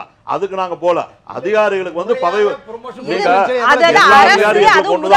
நேரடி கட்டுப்பாட்டுல இருக்கக்கூடிய ஒரு துறை, அந்த துறையில மூப்பு அடிப்படையிலையும் பணி நியமனம் அடிப்படையிலையும் வந்து கொடுக்கிறது எப்படி அவங்களுடைய பிரச்சனையாக இருக்கும்? உங்களுடைய பிரச்சனை தானே அது. நீங்க தானே பணி கொடுக்கக்கூடிய இடத்துல வந்து 5 பேர் வேலைக்கு சேர்ந்திருப்பாங்க. அதுல யாரோ ஒருத்தருக்கு தான் அந்த வாய்ப்பு கிடைக்கும். 4 பேர் கிடைக்காது. 4 பேர் கிடைக்காதவங்க இவங்க மேல ஒரு பெட்டிஷன் போடுவாங்க, இல்ல ஒரு கேஸ் போடுவாங்க. அப்படினா பிரகாஷ், அதாவது சுப்ரீம் கோர்ட்ல பிரகாஷ் சிங் கேஸ்ல வந்து 7 டைரக்ஷன்ஸ் கொடுத்தாங்க. அதுல ஒரு டைரக்ஷன்ஸ் வந்து பெர்ஃபார்மன்ஸ் எவாலுவேஷன். அதை ஏன் தமிழக அரசு பண்ணல? எப்ப பண்ணல? பண்ணிருந்தா இப்ப நீங்க சொல்றீங்களா அவங்களுக்குள்ள 5 பேர் அவங்க பிரச்சனை, அப்ப நீங்க பண்ணிருந்தா அந்த அடிப்படையில நியமனம் செஞ்சிருக்கீங்களா? காவல்துறைக்கு வந்து அதிகமான சலுகைகள், அதாவது அம்மா இருக்கும்போது 90-96ல மகளிர் காவல் நிலையம் ஆரம்பிச்சதே இந்தியாவிலேயே தமிழகத்துல மட்டும்தான். அம்மா தான் ஆரம்பிச்சாங்க. 55 காவலர்கள் வேலை செய்து 13,560 பெண் காவலர்கள் வேலை செஞ்சுட்டு இருக்காங்க. அந்த அளவுக்கு நம்ம மாநிலத்துல நம்ம காவல்துறை கேவலமா பேசாதீங்க. நீங்கள் இவ்வளவு பட்டியல் வாசிக்கும் பொழுது அவங்க இன்னைக்கு போராட வருவதற்கான காரணம் 50 பேர் போராடுறது யார்? இதுல காவல்துறையில எந்த யாரும் வரல. அது வந்து ரிட்டையர்டான காவல் ஆபீசர்கள் வந்து அது கேக்குறாங்க. அதை வந்து நாங்க மதிக்கிறோம்.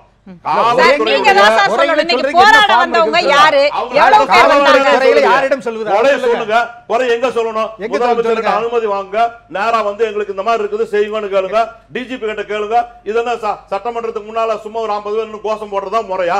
இது நியாயமா? இல்ல அந்த அளவுக்கு சட்டப்படி நடவடிக்கை எடுக்கணுங்க, சட்டத்தை காப்பாற்றக்கூடியவங்க, சட்ட ஒழுங்கை பின்பற்றக்கூடியவங்க ரவீந்திரன் சார் அந்த மாதிரி சட்டத்தை இதை நேரடியா பேசி தீர்க்காம தலைமைச் செயலகம் முன்னாடி மானிய கோரிக்கை இன்னைக்கு காலையில இதை வந்து ஒரு பிரச்சனையா எழுப்புவதற்கான காரணம் என்ன? அதனாலதான் இப்ப டிவில எல்லாம் பேசுறது கூப்பிடுறீங்க. எங்களுடைய கோரிக்கை என்னங்கறத நீங்க இந்த தொலைக்காட்சிகள் மூலமா எல்லாருக்கும் மக்களுக்கு தெரியட்டுங்கிறத கூப்பிடுறீங்க. அதாவது சரியான திட்டமிடல் இல்ல. சிஎம் அந்த மேடம் சிஎம்மா இருக்கும்போது 900 பெண் காவலர்கள் உதவி ஆய்வாளர் எடுத்தாங்க. அவங்களுக்கு அடுத்த ப்ரொமோஷனை பற்றி எதுவுமே கவலைப்படல. அப்போ எடுன்னா உடனே எடுத்துட்டாங்க, அவ்வளோதான். சரியான திட்டமிடலே கிடையாது. அதே மாதிரி எங்களை ரெக்ரூட் பண்ணும்போது 79 ரெக்ரூட் பண்ணும்போது நான் 79 நான் இன்ஸ்பெக்டராக 2006 இருக்கிறேன். 79 1ஆம் கிளாஸ் சேர்ந்த ஒரு என்னுடைய நண்பர் வந்து என் கூடயே இன்ஸ்பெக்டர் ஆகிட்டார் 2006. அந்த மாதிரி திட்டமிடலே சரியில்லாமல் இருந்துச்சு. இது யார்கிட்ட போய் சொல்கிறது? மதுரையில நீதி அதாவது சென்னை நீதிமன்றத்துடைய கிளையில மதுரை செந்தில்குமார் காவல்துறையை சேர்ந்தவர் ஒரு வழக்கு தொடர்கிறார். எங்களுக்கு சங்கம் அமைக்கணும், டிஜிபி அவர்கள் உரிய காலத்துக்குள்ள இதற்கு வந்து எங்களுக்கு பதில் சொல்லணும், எங்களுக்கு சங்கம் அமைக்க அனுமதி கொடுக்கணும், பரிசீலனைக்கு எடுத்துக்கணும்னு.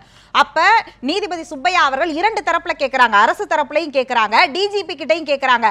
அப்ப உங்க ஆட்களே உங்க தரப்புல உள்ளவங்க தான் சொல்றீங்க இது வந்து சட்டம் ஒழுங்குக்கு பிரச்சனையாகும், அவங்க எல்லாம் சங்கம் அமைச்சு போராட வந்துட்டாங்கன்னா சட்டம் ஒழுங்கை யாரு பாதுகாக்கிறதுன்னு கேட்கிறாங்க. அது எப்படி அவங்களுக்கு கோரிக்கை இல்லாம வச்சுக்கணும் இல்லையா?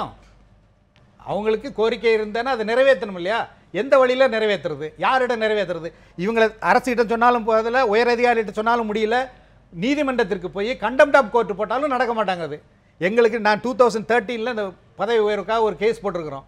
அது 2015 கண்டெம்ட் ஆஃப் கோர்ட்னு நிறுத்திருக்கோம். இது வரைக்கும் ஏஜி அட்டனே ஆகலை. ஒரே ஒரு முறை தான் 2 வருஷத்துல ஒரு தடவை வந்தார். அவரும் எங்களுக்காக ஆஜரானாரு, நான் இப்போ ஏஜி ஆகிட்டேன் அதனால் நான் அதுலேருந்து விலைக்கிறேன்ட்டு போயிட்டாரு. இது வரைக்கும் கேஸும் நடக்கலை. இந்த மாதிரி கோரிக்கைகள் அமுக்க வெடிக்கத்தானே செய்யும். மும்பைல வந்து பாத்தீங்கன்னா மகாராஷ்டிரா போலீஸ் இதை கேட்டிருக்காங்க. அங்க மும்பை நீதிமன்றத்திலையும் தள்ளுபடி பண்ண எல்லா நீதிமன்றங்களையுமே இந்த வழக்கு தள்ளுபடி தானே செய்யப்பட்டிருக்கு. தள்ளுபடி செய்யறாங்க. போராடி தான் வாங்கணும்னா போராட்டம் பண்றதுக்கு தயாராகிடுவாங்கல்ல. நீங்க அவங்கள கோரிக்கையை நிறைவேற்றாம அமுக்க வெடிக்கத்தானே செய்யும். தொடர்ந்து நீங்கள் காவலர்களோட பணி செய்றீங்க. உங்களுக்கு நீங்க சொல்லுங்க, அவர்களுடைய இந்த கோரிக்கை தொழிற்சங்கம் வேற சங்கம் வேறு, ஆனால் இவர்கள் கேட்கக்கூடிய இந்த சங்கம் அமைப்பது அப்படிங்கிறது வந்து சரியான கோரிக்கை. நீங்க வந்து ஆர்டிக்கல் எல்லாம் தெளிவுபடுத்துறீங்க. யதார்த்த இடத்துல இருந்து அவர்கள் அவங்க துறைக்கு உரிமை மீட்பா இது வந்து உரிமை பிரச்சனையா பார்க்கிறாங்க. அதை நீங்க எப்படி பார்க்கறீங்க? நிச்சயமாக. அதாவது திராவிட முன்னேற்ற கழக ஆட்சி 1967க்கு முன்பாக மரியாதைக்குரிய தலைவர் எதிர்க்கட்சி பணியாற்றிய பொழுது காவல்துறையுடைய பல்வேறு பிரச்சனை பேசினார். 1969 அவர் தான் முதல் போலீஸ் கமிஷன் அமைச்சார். அதற்கு பிறகு 1989 ஒரு போலீஸ் கமிஷன், கடைசியாக 2006 ஆண்டு பூர்ணலிங்கம் அவர்கள் தலைமையில் ஒரு போலீஸ் 3 கமிஷன் அமைச்சாங்க. இந்தியாவிலே முதலாக போலீஸ் கமிஷன் தமிழ்நாட்டில் தான். அவர்கள் பல்வேறு ஆலோசனைகள் சொல்லி அப்படி படிப்படியாக காவல்துறையுடைய வளர்ச்சி காரணமாக 1973 முதலாக பெண் போலீஸை உருவாக்கியது திராவிட முன்னேற்ற கழகம் தான். இப்படி காவல்துறை வளர்ச்சிக்கு திராவிட முன்னேற்ற பெண்கள் காவலை அமைச்சது, பெண்களை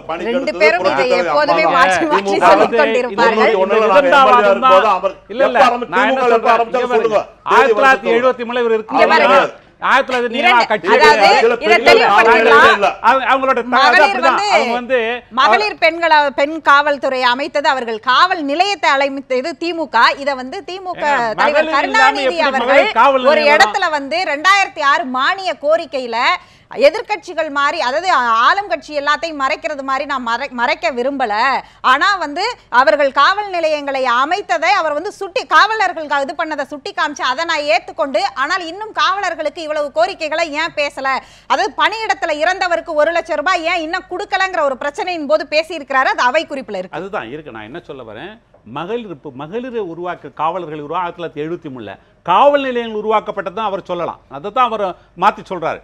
மகளிர் வந்து காவல் நிலையங்கள் இருக்கார். மகளிர் காவலர்கள் உருவாக்கி திராவிட முன்னேற்ற கழக ஆட்சியில் தான் காவல் நிலையங்கள் உருவாக்கப்பட்டனா பின்னாடி இருக்கலாம். ஆனால் அதே போல வந்து திராவிட முன்னேற்ற பல்வேறு நாள் அவங்க காவலர்கள் செஞ்சிருக்காங்க. நான் என்ன கேட்குறேன், அரசமைப்பு சட்டத்தின் மேல் முடியாது என்கிற பொழுது பின்னால் பல நீதிமன்றங்கள் பல்வேறு தீர்ப்புகளை வழங்கிய பிறகு திராவிட முன்னேற்ற ஒவ்வொரு ஆண்டு வந்து காவல்துறை ஆட்சியாளர்கள் மாநாடுன்னு நடக்கும். அந்த மாநாட்டில் அந்த குறைகள் பேசுவாங்க, அவைகள் தீர்க்கப்பட்டு விடும். நான் கேட்குற இந்த 6 ஆண்டுகளாக அந்த மாதிரி ஒரு மாநாடு இவங்க ஆட்சியில் இப்போ நடந்துதா? நடக்கவே இல்லை. இதெல்லாம் ஒரு ரெட்ரஸில் அவங்களுக்கு நாங்கள் வந்து அதை குறையாக சொல்ல வரல, இந்த பிரச்சனைகளை தீர்ப்பதற்கு ஒரு வழியாக இருக்குன்னு சொல்ல வரோம். அது மாதிரி நடத்தியிருந்தால் ஒரு மாவட்டத்தில் ஒரு குறைதீர் மையம் அந்த உயர்நீதிமன்றத்தில் சொன்ன பிறகு 2014 ஆண்டில் என்ன செய்கிறாங்க, அவங்க ஒரு சட்டம் ஒன்று கொண்டாடுறாங்க. உச்சநீதிமன்றம் சொன்ன பிறகு இந்த போலீஸ் ரெஃபார்ம்ஸ் ஆக்ட் 2013 அதில் என்ன சொல்கிறாங்க, இந்த பந்தோபஸ்து டியூட்டிக்கு அனுப்பாதீங்க, தனியாக ஒரு பிரிவு வைங்கன்னு. ஆனால் அது நடக்குதா? இன்னமும் ஐயா தெரியும், காவல் நிலையத்தில் தான் பந்தோபஸ்து அனுப்பிச்சிடுறாங்க, அங்கே மக்கள் இல்லாமல் போகிறாங்க. ஆக அது மன அழுத்தத்தை உருவாக்குகிறது. அங்கே பார்த்துட்டு பகல்லாம் பார்த்துட்டு திரும்ப இரவு பூரா இங்கே உட்காரணும். இப்படிப்பட்ட பிரச்சனைகள் அவர்களுக்கு இருக்கின்றது. இப்பெல்லாம் பார்த்தீங்கன்னா கூட டாஸ்மாக் போராட்டம் பல்வேறு பிரச்சனைகளை தொடர்ந்து காவல்துறையை சார்ந்து நீங்க நிறைய இங்க வச்சிருக்கீங்க. இதை ஏன் திமுக காலத்துல இதையெல்லாம் அட்ரஸ் பண்ணல அப்படிங்கிற ஒரு கேள்வி வருது இல்ல? அதுதான் நான் சொல்ல வரேன். அப்பொழுது அந்த மாநாடுகள் நடந்தது, அப்பொழுது பிரச்சனைகள் தீர்க்கப்பட்டிருந்தது. இப்போ அது நடக்கல. அவங்க எங்க போய் சொல்லுவாங்க? அதான் இப்போ அடிப்படையான பிரச்சனை எப்படி கையாளுறாங்க பாருங்க. போராட்டக்காரர்களை எப்படி நீங்க சத்தம் போறதுக்குள்ள அதே மாதிரி வேன்ல தூக்கிட்டு போறாங்க. இதே காவல் இது 2011ல இருந்து இப்போ இருக்க அதிமுக ஆட்சியில மட்டும் வரல இந்த பிரச்சனை. முன்னாடி காலத்துல இருந்தே இந்த பிரச்சனை இருக்கு. எல்லா தரப்பு மக்களுக்கும் பிரச்சனை இருக்கதான் செய்யும். 76லயே அர்ஜுனன் ஒருத்தர் அவர் ஒரு சப் இன்ஸ்பெக்டர் என்ன சார் சப் இன்ஸ்பெக்டர் போராட்டம் எல்லாம் நடத்தி 76ல திமுக ஆட்சி தான் அப்ப நடந்துட்டு இருந்தது. நான் அதுக்குள்ளே போகல. 76 ஜனவரில ஆட்சி இல்ல. சரி, அது அர்ஜுனன் எப்ப பண்ணாரு அதை விட்டுருவோம். நம்ம அண்ணா திமுக திமுக 76 ஜனவரில கட்சி ஆட்சி இல்ல, அது அப்பாற்பட்டு சொல்லுங்க. அது அப்பாற்பட்டு காவலர்களுக்கு கண்டிப்பாக நம்ம நன்மை செஞ்சு தரணும். அதை விட அதிகமான நன்மை விவசாயிக்கு செஞ்சு தரணும். அதை விட அதிகமான நன்மை நவசவு தொழிலாளர்களுக்கு செஞ்சு தரணும். கண்டிப்பா நாம தொடர்ந்து பேசலாம். இது போன்ற சங்கம் அமைப்பது அப்படிங்கிறது மேற்கு வங்கத்துல ஒரு வித்தியாசமான ஒரு பிரச்சனையை அங்க எழுப்பியது. அதாவது இப்போ எப்படி தொழிற்சங்கங்கள் கட்சி ரீதியாக பிரிந்திருக்கிறதோ அதே போன்று காவல்துறைக்குள்ளான சங்கங்கள் மேற்கு வங்கத்தில் பிரிந்ததனால் ஏற்பட்ட பிரச்சனைகள் என்ன, அதற்கு நீதிமன்றம் என்ன சொன்னது என்பதை தொடர்ந்து ஒரு சிறிய இடைவேளைக்கு பிறகு பார்க்கலாம்.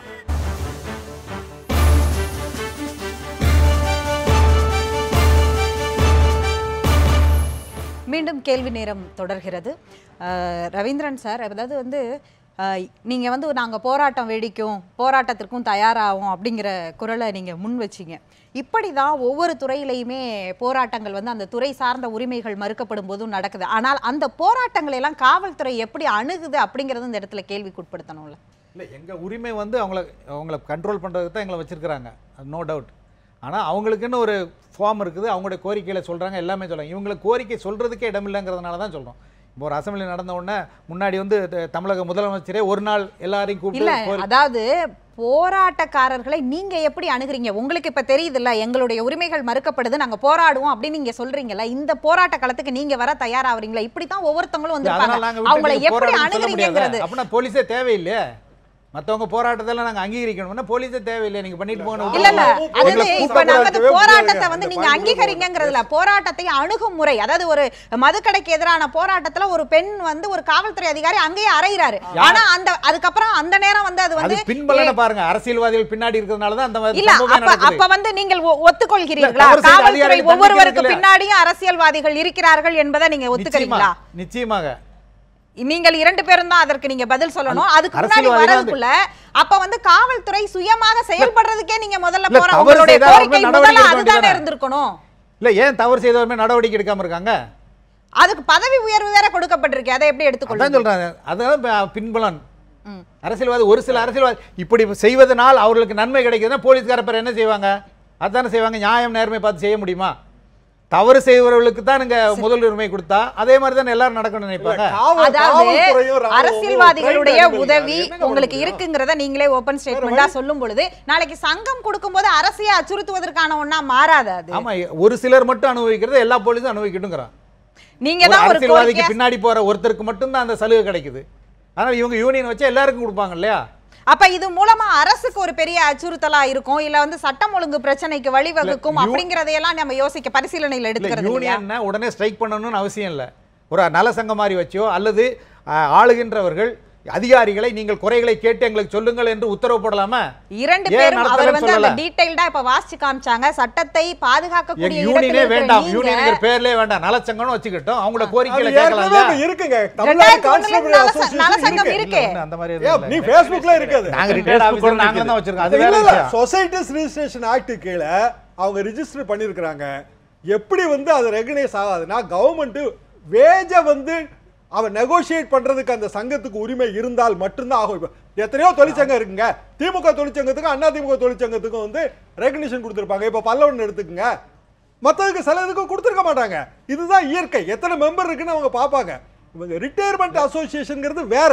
இததான் இல்ல, இப்ப நீங்க நான் சொன்ன நலச்சங்கத்துல இடைவேளைக்கு முன்னாடி சொன்னேன் இல்லையா, அது இங்கதான் வருது பிரச்சனை. மேற்கு வங்கத்துல இடதுசாரிகளுடைய அரசு இருக்கும் பொழுது அவங்க ஒரு சில யூனியன்களை இதே மாதிரி காவல்துறையில வச்சிருந்திருக்காங்க.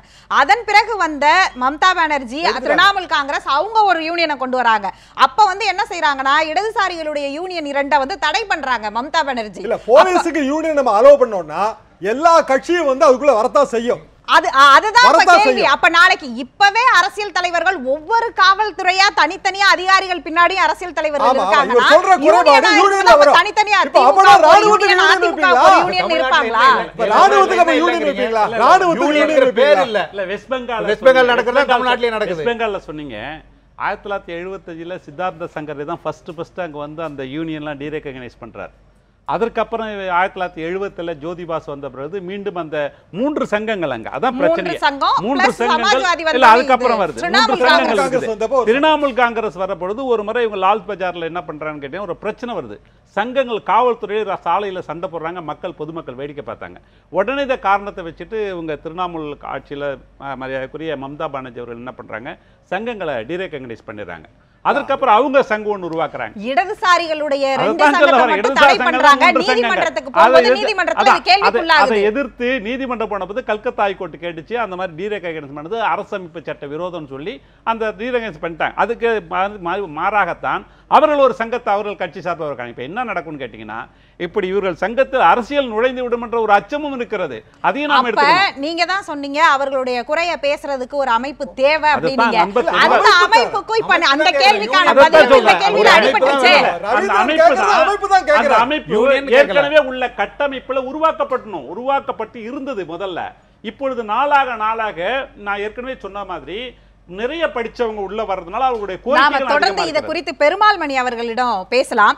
இவர்கள் கட்சி ரீதியாக பிரிந்து இப்பவே வந்து ஒவ்வொரு காவல்துறை அதிகாரிக்கு பின்னாடியும் அரசியல் தலைவர்கள் இருக்கிறார்கள்னு அவரே ஒத்துக்கொள்கிறார். இப்படி கட்சி ரீதியாக நாளைக்கு தொழிற்சங்கங்கள் போர் மாறினால் என்ன ஆகும்னு நினைக்கிறீங்க?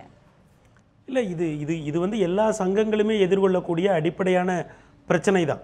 இப்போ நீங்கள் வந்து காவல்துறை, தமிழக காவல்துறை அதிகாரிகள்லேயே பார்த்தீங்கன்னா அண்ணா டைமில் வந்து திமுக ஆதரவு, காங்கிரஸ் ஆதரவுன்னு இருந்தது. அதற்கு பிறகு வந்து திமுக ஆதரவு, அதிமுக ஆதரவு அதிகாரிகள் அப்படின்னு இருக்காங்க. சென்சிட்டிவான முக்கியமான பதவிகளை அவங்க வந்தவுடனே அவங்க தங்களுக்கு ஆதரவான அதிகாரிகளுக்கு தான் கொடுக்குறாங்க.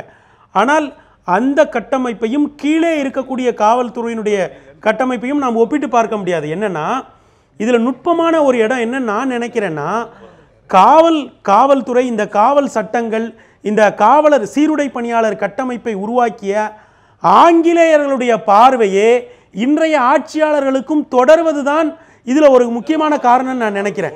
என்னன்னா நீங்க காவலர்களோட குடியிருப்புகளை போய் பாருங்க. தப்பு சார். இது மாதிரிலாம் தயவு செய்து மக்கள் மத்தியில குழப்பத்தை உண்டு பண்ணாதீங்க. எந்த அதிகாரிகளும்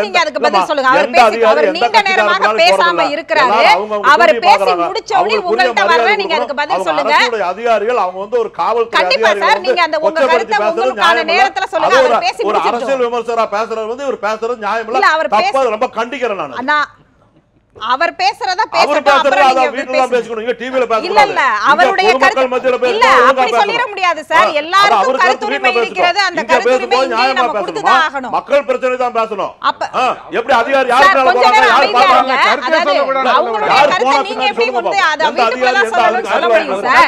கருத்தை எடுத்து அதுக்கு நீங்க அதுக்கப்புறம் பேசி நீங்க அந்த மாற்று கருத்தை முன்வைங்க சார். நீங்க சொல்லுங்க அது எப்படி சொல்றது அதுபடி சொல்லணும். இல்ல ஐயா கோவை செல்வராஜ் அவர்களுக்கு நான் வந்து அதிகாரிகளையோ யாரையோ குற்றம் சாட்டவில்லை.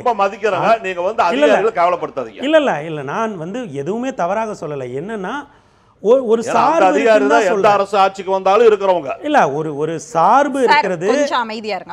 ஒரு இப்ப நான் வந்து என்ன சொல்றேன்னா, ஐயா சொல்ற கருத்தோடு நான் என்ன சொல்றேன்னா, இப்ப வந்து என்னுடைய கருத்தை தெளிவுபடுத்துறேன். ஒரு சார்பு இருக்கிறது, ஒரு அதிமுக சார்பு, திமுக சார்பு அதிகாரிகள்னு இருக்கிறோம். நம்ம இப்போ அவர்களுடைய பணிப்பட்டியல், இந்த சர்வீஸ் ரெக்கார்டுன்னு எடுத்து பார்த்தோம்னாலே தெரியும் சென்சிட்டிவான பதவிகளில் யார் இருக்கிறா. அது தவறுன்னெலாம் நான் சொல்லலை. ஏன்னா ஒரு நிர்வாகத்தை நடத்துகிற பொழுது தங்களுக்கு இணக்கமான, ஏன்னா நான் முதல்லையே குறிப்பிட்டேன், ஒரு அரசாங்கத்தினுடைய கண்ணும் காதுமாக இருக்கக்கூடியவர்கள் காவல்துறையினர் தான். அதனால் அந்த இடத்தில் அந்த செயல்பாடு என்பது அதிநுட்பமாகத்தான் செயல்படும். அதோடு நான் சேர்த்து புரிந்து கொள்கிறேன். இதை நான் ஒரு குற்றச்சாட்டாகலாம் வைக்கவில்லை, ஒரு அப்சர்வேஷனாகத்தான் நான் சொல்கிறேன். ஆனால் பொதுவாகவே தமிழக காவல்துறை சந்திக்கிற அல்லது ஒட்டுமொத்தமாக இந்தியாவில் இருக்கக்கூடிய சீருடை பணியாளர்கள், அது காவலர்களாக இருந்தாலும் இராணுவமாக இருந்தாலும் சந்திக்கக்கூடிய மிக முக்கியமான பிரச்சனை என்னன்னா, நமக்கு இன்னமும் ஒரு பிரிட்டிஷ் அட்மினிஸ்ட்ரேஷனில் இருந்த பார்வை இன்றைக்கு வரை ஆட்சியாளர்களுக்கும் மேலதிகாரிகளுக்கும் இராணுவத்துறையில் உயர் அதிகாரிகளுக்கும் இருக்கிறது. ஆக அவர்கள் தங்களுக்கு கீழாக இருக்கிறவர்களுடைய குரல்கள் எழுகிற பொழுது, அதாவது அவங்களுடைய பிரச்சனை எல்லாம் குறிப்பிடும் பொழுது, அப்ப இப்போதைக்கு சங்கம் வைக்கிறது உங்களுடைய பார்வையில சரி அப்படின்றீங்க? இல்ல நான் அதை முதல்லயே நான் சொல்லிட்டேன். அந்த இடத்தை நீங்களும் தொட்டீர்கள். என்னன்னா, ஒரு காவலர் தன்னுடைய சங்கத்தை வைத்து ஒரு உரிமை குரல் எழுப்புகிற பொழுது மற்ற உரிமை குரல் சார்ந்த போராட்டங்களை அரசினுடைய கரமாக இருந்து அதை ஒடுக்குவதில் சிக்கல் இருக்கிறது. அதே தான் நீங்களும் குறிப்பிட்டீர்கள். அதே போல சங்கம் என்று ஆரம்பிக்கிற பொழுது, இப்ப ஆசிரியர் சங்கங்கள் எப்படி செயல்படுகிறது? கட்சிகளினுடைய ஆதரவோடு தான் ஆசிரியர் சங்கங்கள் இருக்கின்றன. அதே போல சங்கம் என்று வந்தாலே அதற்குள் அரசியல் வரும், அதற்குள் சாதி வரும். ஆக அப்படி பார்க்கிற பொழுது இந்த ஸ்டேட் ஒரு அரசாங்கத்தினுடைய பவராக இருக்கக்கூடிய, பலப்பிரயோகத்தினுடைய நீட்சியாக இருக்கக்கூடிய சீருடை பணியாளர்களுக்கு சங்கம் வருவது என்பது ஒட்டுமொத்த நிர்வாக அமைப்புக்குமே ஏற்புடையதல்ல. ஆனால் நாம் அந்த ஆங்கிலேயர்களுடைய மேற்கத்திய பார்வையில் ஒரு கடைநிலை காவலர்களை அவர்கள் எப்படி பார்த்தார்கள், அவர்களுக்கான குடியிருப்புகளை எப்படி உருவாக்கினார்கள், அவர்களுடைய விடுமுறை விண்ணப்பங்களை எப்படி பரிசீலித்தார்கள், சம்பளங்கள், பதவி, அதனால அவங்களுடைய கோரிக்கைகளை மட்டும் பரிசீலனைக்கு எடுத்துக்கணும் அப்படின்னு சொல்றீங்க. அதில் ஒரு நவீனத்தை புகுத்தலாம். பெருமாள்மணி சொல்றதுல ஒரு சின்ன திருத்தம், ஆங்கிலேயர் காலத்துல இருந்த மாதிரி காவலர் நிலை இப்ப இல்ல. அது திமுக ஆட்சியா இருந்தாலும் சரி, அண்ணா திமுக ஆட்சியா இருந்தாலும் சரி, படிப்படியா நிறைய முன்னேற்றி இருக்கிறாங்க. காவலர்களுக்கு வீட்டு வசதி வாரிய கழகம்லாம் வந்து தமிழ்நாடு அரசாங்கம் வந்து செஞ்சு கொடுத்துருக்குது, எத்தனையோ வசதிகள் செஞ்சு கொடுத்துருக்கு. அது பத்தல அப்படிங்கிறது அவங்களோட குறைபாடு. அவங்களுக்கு வந்து அவங்க குறைகளை நிவர்த்தி செய்யக்கூடிய இன்டர் டிபார்ட்மெண்டல் அமைப்பு வேணும். முன்னாடி அது இருந்துச்சு, இப்போ அது இல்லை. ஸ்ரீபால் மாதிரி வந்து ஆஃபீஸர்ஸ்லாம் இருக்கும்போது அது இயல்பாகவே இருந்துச்சு, இப்போ அது இல்லை. அதற்கு காரணம் வந்து ஆஃபீஸர்ஸோட ஆளுமை குறைபாடு. இப்போ சில ஐபிஎஸ் ஆஃபீஸர்ஸ் வந்து தங்களுக்கு மட்டும் கிடைச்சா போதும்னு அவங்க நினைப்பாங்க. நினைக்கும் போது அவங்க அரசாங்கத்திட்ட வந்து சரியான முறையில் சொல்றது இல்லை. இதுதான் வந்து இங்க ப்ராப்ளம். ஐஏஎஸ் அதிகாரியாக இருந்தாலும் ஐபிஎஸ் அதிகாரியாக இருந்தாலும் அவர்களை நம்பித்தான் அமைச்சர்கள் இருக்கிறாங்க. அவங்க என்ன வழிகாட்டுதல் தராங்களோ அதைத்தான் ஒரு முதலமைச்சரும் பிற அமைச்சர்களும் செய்யறாங்க. ஆனால் அவர்களே வந்து பிரச்சனைகளை சொல்லாமல் விட்டால் அந்த இடம் தான் சிக்கல். என்னங்க சார் ரவீந்திர சார்? அதாவது பிரச்சனையில 2011 இருந்து 2013 வரைக்கும் ஒரு 4 வருஷத்துக்கு ஏடிஎஸ்பி போஸ்ட் ப்ரொமோஷன் போர்டே வைக்கல. அதை போய் தமிழக முதலமைச்சர் சொன்னால் தானே தெரியும், உயர் அதிகாரிகள் சொன்னால் தானே. அவங்களுக்கு யார் போனான்னு எனக்கு மொத்தம் 110 போஸ்ட்டில் 95 போஸ்ட் காலியாகவே இருந்துச்சு. பிறகு மக்களுக்கு எப்படி சேவை செய்ய முடியும்? அந்த டிஸ்ட்ரிக்ட் எஸ்பி வந்து லீவில் போயிட்டாலும் அதுக்கடுத்து ஏடிஎஸ்பி பார்த்துக்குவாங்க. அந்த போஸ்ட்டே இல்லாமலே இருந்துச்சு 3 வருஷம் 4 வருஷம். இந்த குறையை போய் சொல்கிறது யார்? உயர் அதிகாரிகள் போய் சொல்லணும் இல்லையா? உயர் அதிகாரிகள் சொல்கிறதாகவே இல்லை.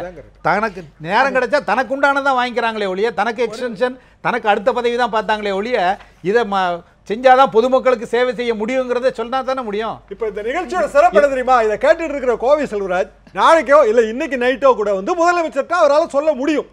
சொன்னால் இந்த பிரச்சனைகளை முழுமையாக தீர்க்க முடியாவிட்டாலும் ஏதோ இதுல உள்ள ஒரு முக்கியமான அம்சங்களையாவது அவர் தீர்க்கலாம். அந்த போராட்டத்திற்கு வந்து விடுவதுதான் இந்த சங்கம் அமைப்பதற்கு அரசு வந்து தடையா இருக்கிறதுக்கான ஒரு அச்சுறுத்தல். இது ஒரு சங்கம் வச்சா போராடுவாங்க, அது களத்துக்கு வருவாங்கங்கிற ஒரு அச்சுறுத்தல் இருக்குன்னு நீங்க நினைக்கிறீங்களா? இல்லை, நிச்சயம் அப்படி நான் நினைக்கல. அதாவது தமிழகத்தை பார்த்தீங்கன்னா 632 பேருக்கு ஒரு காவலர் தான்.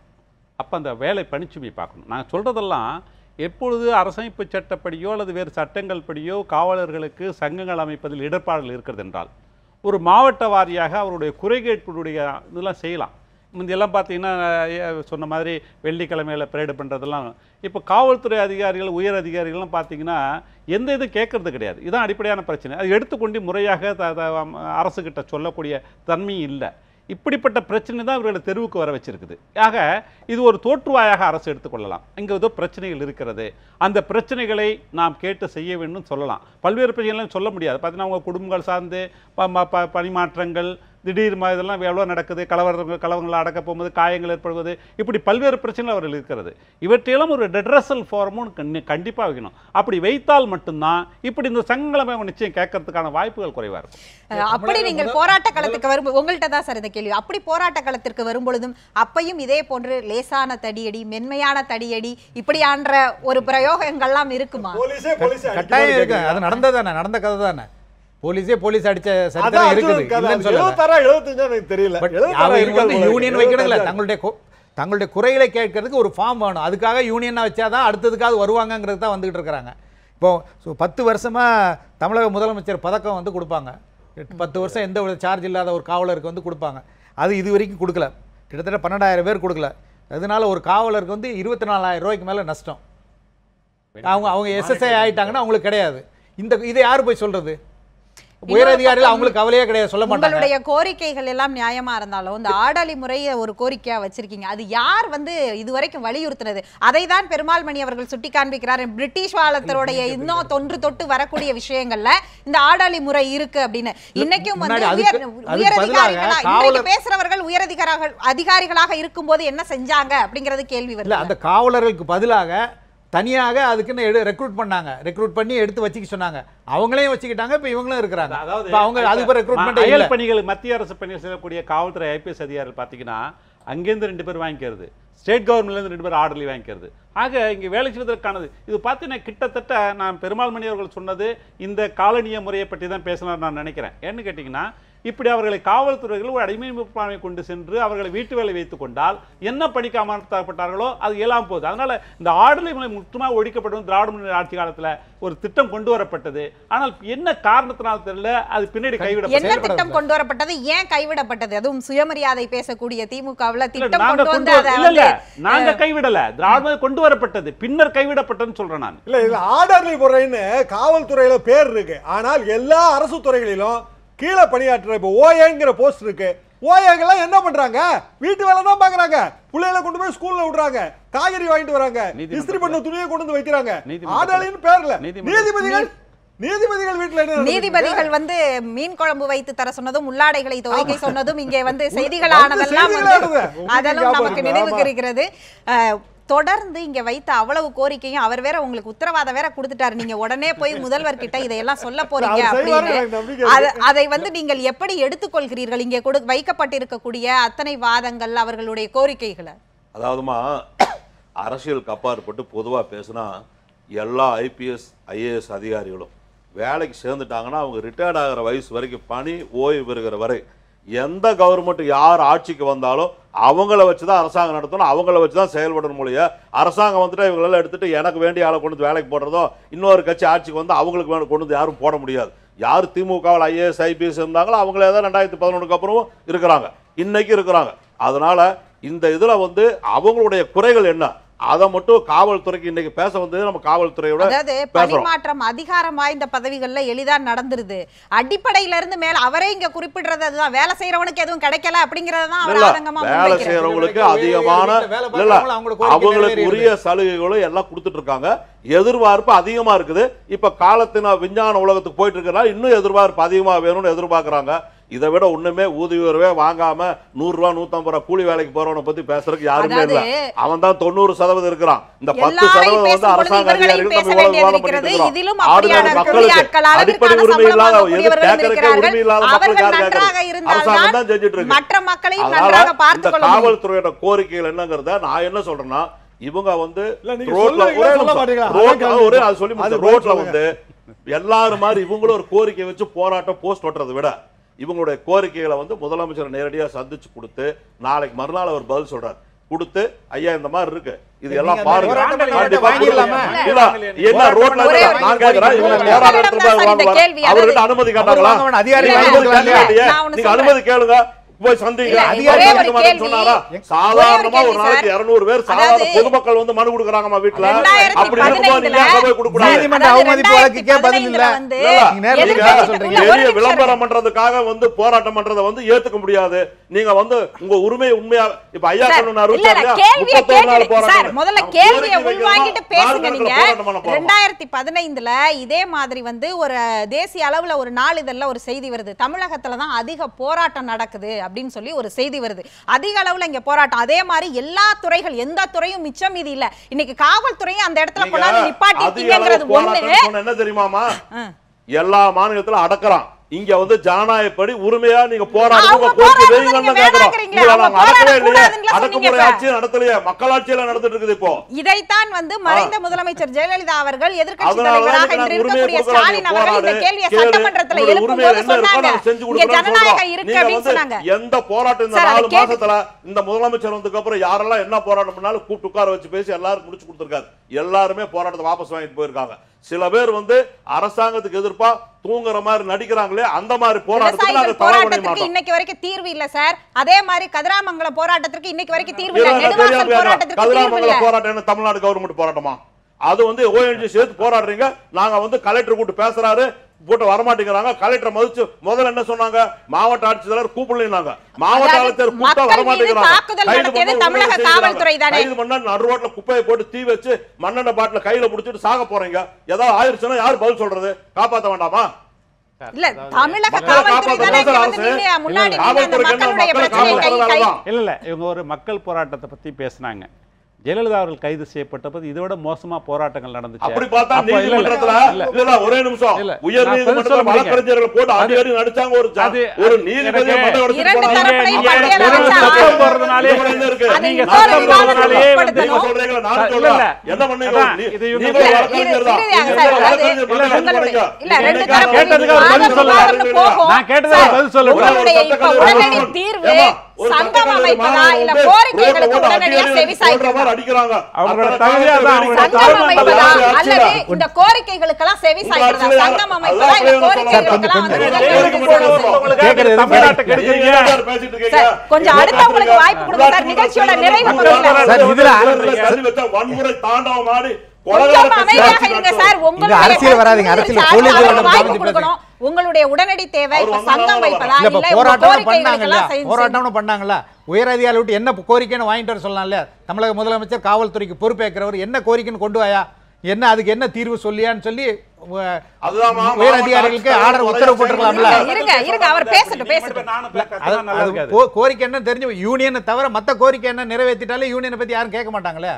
இப்போ எல்லாருமே படிச்சுட்டு பிஇ படிச்சுட்டு தான் நிறைய பேர் கான்ஸ்டபிளாக இருக்கிறாங்க. தன்னை விட கம்மியாக படித்தவங்க தன்னோட அதிகமாக சம்பளம் வாங்குறாங்க.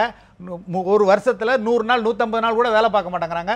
நாங்கள் 365 நாளும் 8 மணி நேரம் இல்லை 16 மணி நேரம் வேலை பார்க்குறோம், நமக்கு சம்பளம் கம்மியாக இருக்குன்னு சொல்லிட்டு இருக்காங்க. அதில் எந்தெந்த கோரிக்கை தீர்க்கப்படுமோ எந்தெந்த கோரிக்கை தீர்க்கலாமோ அதெல்லாம் வாங்கி செஞ்சாலே போதுமே. உங்களுடைய கோரிக்கைக்கு இவங்க 2 பேருமே கூடுதலா கவனம் செலுத்தி பேசினாங்க. அதே நேரத்தில் காவல்துறை சீர்திருத்தங்கள் அப்படிங்கிற இடத்துல வரும்பொழுது லாக்அப் மரணங்கள்ல ஆரம்பிச்சு சாதாரண நான் குறிப்பிட்ட மாதிரி தடியடியில ஆரம்பிச்சு எல்லாமே இந்த நேரத்தில் அதையும் சீர்திருத்தத்துக்கு கொண்டு வர வேண்டியது அவசியம் தானே. ஒரு முக்கியமான விஷயம் சொல்றேன், டெய்லி சிச்சுவேஷன் ரிப்போர்ட் டிஎஸ்ஆர் நம்ம கண்ணதாசனுக்கு தெரியும், சாருக்கு தெரியும். இந்த டிஎஸ்ஆர் கண்டிப்பா போடணும், டெய்லி என்ன சிச்சுவேஷன். ஆனா நான் டிஎஸ்ஆர்னு போட்டுட்டு இப்ப உதாரணமா உங்க வீட்டுல ஒரு கொள்ளை நடந்துருச்சுன்னு வைங்க, ஹவுஸ் பர்குலரியை கொண்டு வந்தா டிஎஸ்ஆருக்குள்ள வரணும், ஹவுஸ் தெஃப்ட்னு போட்டுருவாங்க. என்ன காரணம்னா மொத்தத்துல இது வந்து இந்த ஆட்சி அந்த ஆட்சின்னு இல்ல, இது இவங்க கடைபிடிக்கிற டிஎஸ்ஆர் வந்து இப்பதான் கடைபிடிக்கிறாங்க. இந்த டிஎஸ்ஆர் நான் டிஎஸ்ஆர் ஆக்குனது இப்பதான். ஏன்னா அது இல்ல பழைய கேஸ் வராது. என்சிஆர்பில பழைய கேஸ் வாசிக்கவா? நாம நுட்பமா போனோம்னா அது மக்களுடைய பார்வையில் அது எந்த அளவிற்கு போய் சேரும்ன்றது இல்ல. காவல்துறை வந்து கண்டிப்பாக அவர்களுக்கான சில கடமைகளை நம்ம செஞ்சு தரணும். ஆனால் அதற்காக அவர்கள் சங்கம் வைத்து போராட முடியாது. காவல்துறையும் ராணுவமும் போராட முடியாது. ஒன்று என்ன வழி, அதற்கு என்ன வழின்னா பழைய ஃப்ரைடே பரேடு சிஸ்டத்தை திருப்பி கொண்டு வரணும். அது போக மாவட்டங்கள்ல வந்து இவங்களுக்கான குறை தீர்ப்புக்கு இவங்க அதிகாரிகள், இவங்க அது வெளி அதிகாரிகள் வர முடியாது, இவங்க அதிகாரிகள் மாவட்ட அதிகாரிகள் தலைமையில ஒரு குழு நியமனம் பண்ணணும். நான் நினைக்கிறேன் இதெல்லாம் வந்து அநேகமாக முதலமைச்சர் அவர்கள் தனது உரையில் வைத்திருப்பார் என்று நான் நினைக்கிறேன். ஒவ்வொரு அசம்பிளி நடக்கும்போது மட்டும் இந்த கோரிக்கை வரும்போது மட்டும் தான் குறை கேட்கிற மாதிரி தெரியும். அதுக்கு பிறகு அதை பற்றி மறந்துடுவாங்க, கேட்க மாட்டாங்க. ஆட்சியாளர்கள் அதை கேட்கணும், உயர் அதிகாரிகளை அனுப்பி நீங்க குறைகள் என்னன்னு சொல்லி எனக்கு சொல்லுங்கன்னு சொல்லணும். ரவீந்திரன் சொல்றாங்களே, இவங்க வந்து இந்த மானியம் நடக்கிற அன்னைக்கு மட்டும் கேட்காம மத்த நாள் இந்த குறைகள் கேட்கிற மனுவை கொண்டு வந்து அவங்களுடைய கோரிக்கையை சொல்லிருக்கலாமே, ஏன் சொல்லல? அதாவது நான் என்ன சொல்றேமா, இப்ப சொல்றேன் கேடுங்கம்மா, இந்த விவாதம் தொடர்ந்துட்டோம், அவங்களுக்கு வந்து என்ன நன்மை அடையணும். இப்ப நம்ம விவாதம் பேசுறது இல்ல, அதனால அவர் பதில் சொல்றதுக்கு முன்னாடி நீங்க நாளை காலையில மனுவை கொண்டு முதலமைச்சர்கிட்ட கொடுங்க, அவர் வாங்கி பார்க்கட்டும், பதில் சொல்லும்போது உங்களுக்கு நல்ல தீர்ப்பு கிடைக்கட்டும். அவர் நிச்சயமா உங்களுக்காக ஆதரவா அரசு தீர்ப்பா நடக்கும். சார் உங்க அரசு வழக்கறிஞரிடம் கேளுங்க, எத்தனை வழக்குகள் பெண்டிங் இருக்குன்னு கேளுங்க. நீங்க கோரிக்கை மனு கொடுக்க சொன்னாலே கொடுக்க மாட்டேங்கிறீங்க. என்ன பேரு? மக்கள் மத்தியில போராட்டம் தெரியும்னு தான் நினைக்கிறீங்களோ இல்லையா? உங்க கோரிக்கை நிறைவேறதுக்காக நீங்க நடக்கிற மாதிரி தெரியல. கோரிக்கை மனு கொடுக்கிற மாதிரி தெரியல. நீங்க மக்கள் மத்தியில போராடுற மாதிரி பத்திரிகையிலையும் ஊடகங்கள்ல செய்தி வர்றதுக்காக கோரிக்கை இன்னைக்கு வருதுன்னு தெரியுது இல்லையா? இத வந்து நீங்க ஏன் கோரிக்கையாவோ மனுவை இன்னும் சொல்ல போனா விவசாயிகள்லாம் போய் அங்க பார்க்க முடியாம முதலமைச்சர் எல்லாம் பல முயற்சிகள் எடுத்து 41 நாள் வந்து பிரதமரை பார்க்க உட்கார்ந்திருந்தாங்க. நீங்க அப்படியான எந்த முயற்சியுமே எடுக்காம வெளியில மட்டும் மக்கள் மன்றத்துல வைக்கிறது எப்படி? ரோட்ல போய் யூனிஃபார்ம் போட்டு நிக்க முடியாது. அதனால உயர் அதிகாரிக்கு மனு கொடுக்கறோம். இதை விட அது பெஸ்ட் இல்ல வேற முதல்வரை போய் பார்க்கிறது. முதல்வரையும் பார்த்து கொடுத்திருக்காங்க, முதல்வருக்கு அனுப்புறாங்க, டிஜிபி அனுப்புறாங்க. எல்லா ரிஜெக்ஷன் வாங்கிட்டு தான் கோர்ட்டுக்கு போக முடியும். நேரா கோர்ட்டுக்கு போக முடியாது. கோர்ட்டுக்கு போனா நீ போய் உயர் அதிகாரி பாத்தியான்னு கேட்பாங்க. உயர் அதிகாரி கொடுத்த பிறகு தான் நீதிமன்றத்துக்கு போயிருக்கோம். இந்த போராட்டம் நடைபெறக்கு முன்பாக டிஜிபி ஒரு உத்தரவு போறாரு, யாருக்கு விடுமுறை கொடுக்க கூடாது, போகக்கூடாது என்றார். அதையும் மீறி நடக்குது. இந்த தகவல் நிச்சயமா உளவுத்துறை மூலமா முதலமைச்சர் வந்து சேர்ந்திருக்கும். அவருக்கு என்ன கஷ்டம், இந்த மாதிரி போராட சொல்லியிருக்காங்க, அதை கொண்டாந்து என்ன பிரச்சனை சொல்ல, அதை விட்டுட்டு அவர்கள் 2 வார்த்தைக்கு மேல பேசக்கூடாதுன்னு அவங்களை இழுத்துட்டு போறாங்க.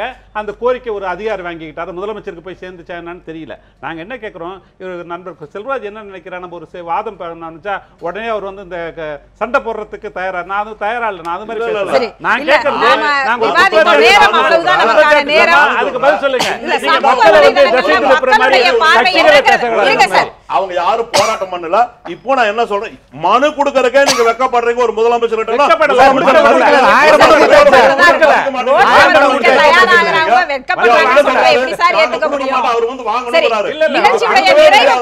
நிகழ்ச்சியுடைய நிறைவு பகுதியில காவல்துறையினருக்கு சங்கம் வைப்பது நீங்க பேசுறதை விட சார் உங்களுடைய கருத்துக்களை போன்று இந்த விவாதத்தின் அடிப்படையில மக்கள் என்ன கருத்து சொல்லிருக்காங்கன்னு கேளுங்க சார். மக்கள் என்ன கருத்து சொல்றாங்கன்னு கேளுங்க. எப்ப வேணா சந்திக்கலாம், கோரிக்கையில சொல்ற அளவுக்கு மக்கள் என்ன முதலமைச்சர் இந்தியாவிலே இவர் மட்டும்தான். சரி சார், அவரை வந்து மக்கள் என்ன கருத்து சொல்லிருக்காங்கன்னு கேட்டுட்டு பேசுங்க.